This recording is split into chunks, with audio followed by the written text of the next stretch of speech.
आज शिव महापुराण जी की कथा के क्रम में आज शिव महापुराण के कुमार खंड का आज 19वां अध्याय। इस अध्याय का नाम है सभी कार्यों में गणेश को प्रथम पूज्य पद प्रदान। श्री गणेश जी और कार्तिकेय जी अपने माता पिता के प्यार, दुलार और आशीर्वाद से बड़े होने लग गए। दोनों माता पिता की सेवा करने लग गए और कार्तिकेय और गणेश जी शुक्ल पक्ष की चंद्रमा के समान बढ़ने लगे। तभी माता पार्वती और पिता शिव जी ने आपस में दोनों लोगों ने बातें की कि देखो ये हमारे दोनों पुत्र अब विवाह के योग्य हो गए हैं। जिस प्रकार कार्तिकेय अत्यंत प्रिय है उसी प्रकार से हम लोगों को गणेश भी अत्यंत प्रिय है। अपने माता पिता के विचारों से अवगत होते हुए दोनों पुत्र आपस में कहने लगे, अब मैं विवाह करूंगा, अब मैं विवाह करूंगा। पार्वती देवी और शंकर भगवान अपने दोनों पुत्रों की बात सुनकर असमंजस में पड़ गए कि किस प्रकार से इन दोनों पुत्रों की विवाह की विधि संपन्न की जाए।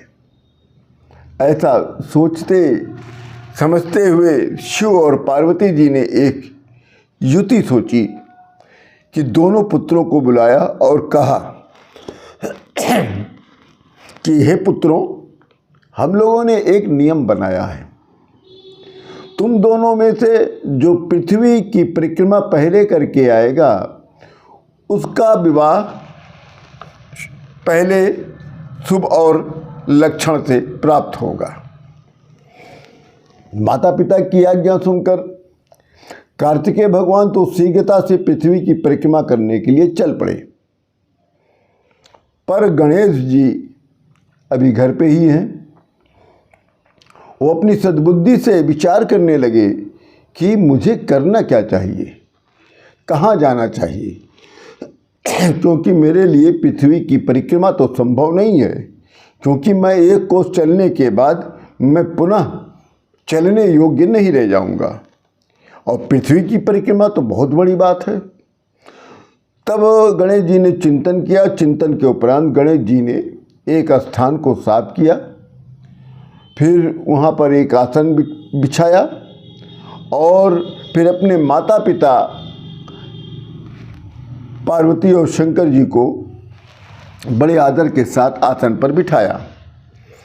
अपने माता पिता की पूजा करके विधि विधान से पूजा करके और अपने माता पिता की 7 बार उन्होंने परिक्रमा किया। और इसके उपरांत गणेश जी कहते हैं कि हे माता पिता, अब आप दोनों लोग मेरा सुंदर विवाह कर दीजिए। तब पार्वती जी और शंकर भगवान कहते हैं, तुमने तो अभी तक पृथ्वी की परिक्रमा नहीं किया, जाओ करके आओ पहले। अभी देख रहे हो कि कार्तिकेय जी परिक्रमा करने पृथ्वी की गए हुए हैं और तुम यही हो, तुम भी शीघ्रता से जाओ। तब गणेश जी ने कहा कि हे पूज्य माता पिता, मैंने एक बार नहीं, मैंने इस पृथ्वी की 7 बार परिक्रमा कर लिया। तब पार्वती और शंकर भगवान कहते हैं, हे पुत्र, तुमने कब परिक्रमा कर लिया? पृथ्वी तो इतनी विशाल है और इतनी जल्दी तुमने कैसे परिक्रमा कर लिया? तब गणेश जी उत्तर देते हैं कि हे मेरे पूज्य माता पिता, भवतो पूजनम कृत्वा शिवा शंकरयोरहं स्वबुद्ध्या हे समुद्रांत पृथ्वी किता परिक्रमा। मैंने जैसे माता पिता का पूजन किया, इसलिए बुद्धि से मैंने समुद्रांत पृथ्वी की परिक्रमा कर लिया। इस प्रकार के वचन वेदों और शास्त्रों और धर्म संग्रहों में लिखा गया है।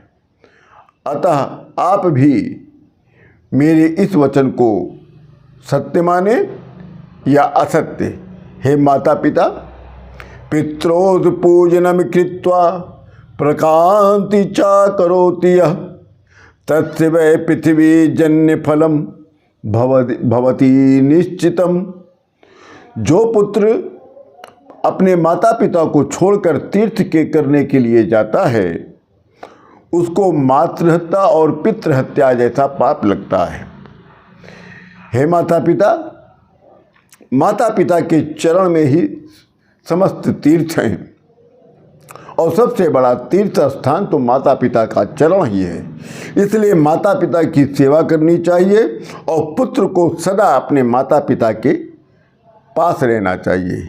यही पुत्र का धर्म है, जो मैं इस धर्म का पालन अक्षरता कर रहा हूँ। तब प्रसन्न मुद्रा में माँ पार्वती और शंकर भगवान कहते हैं कि हे पुत्र, आपने जो कहा है वो पूर्णतः सत्य है। जो बुद्धिमान है बल उसी के पास रहता है। तुमने तो सभी धर्मों का पालन कर लिया, हम दोनों ने आपकी बात को स्वीकार कर लिया और उसे कोई अब अन्यथा भी नहीं कर सकता है। इसी के साथ शिव महापुराण के कुमारखंड का ये 19वां अध्याय पूर्ण होता है। आप सभी लोगों को मैं अयोध्या से शिव योगी प्रमोद जी महाराज सादर प्रणाम करता हूँ।